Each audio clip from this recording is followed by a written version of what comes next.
रही रहंदा केतिरो जेके वञा वञा कनि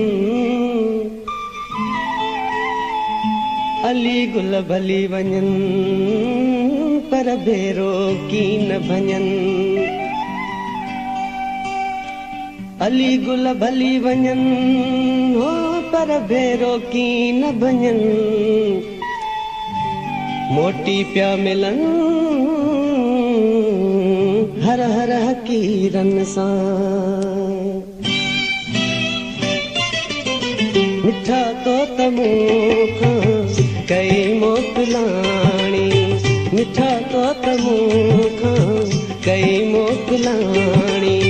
हिते तो सवादिल कंदी कीअं निमाणी हिते तो सवादिल कंदी कीअं निमाणी मिठा तो तमूं खां कई मोकलाणी मिठा तो तमूं खां कई मोकलाणी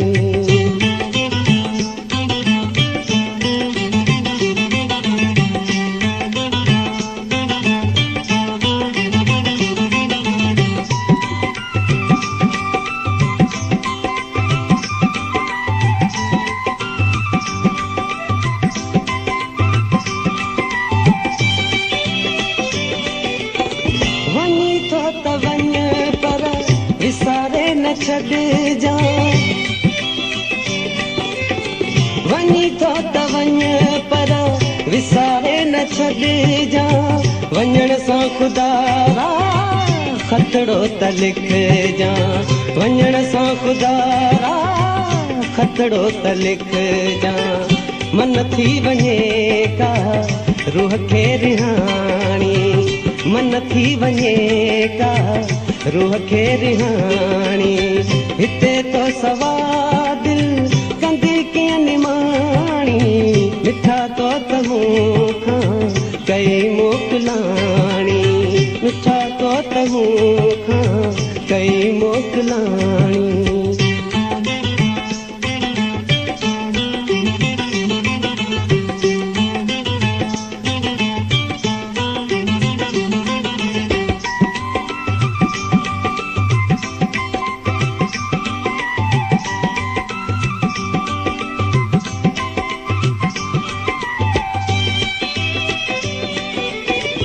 परदेस प्यारा तू हाणी वञी थो परदेस प्यारा तू हाणी वञी थो दुश्मन हज़ारे आहिनि ॾिसी थो दुश्मन हज़ारे आहिनि ॾिसी थो कजां ख़्याल मिठड़ा अथई रब साणी कजां ख़्याल मिठड़ा अथई रब साणी हिते तो सवादिल कंदी कीअं निमाणी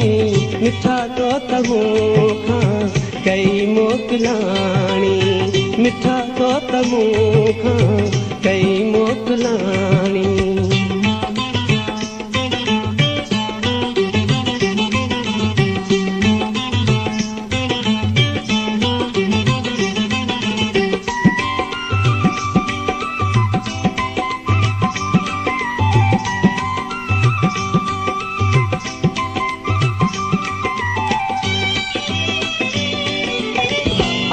गुल असांजी नथी प्यास पूरी अली गुल असांजी नथी प्यास पूरी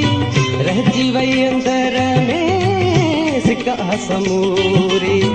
रहिजी वई अंदर में सिका समूरी चरी दिल अमोजी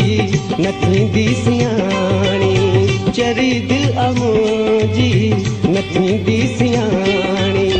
हिते तो सवादिल कंदी कीअं निमाणी हिते तो सवादिल कंदी कीअं निमाणी मिठा तो तमूं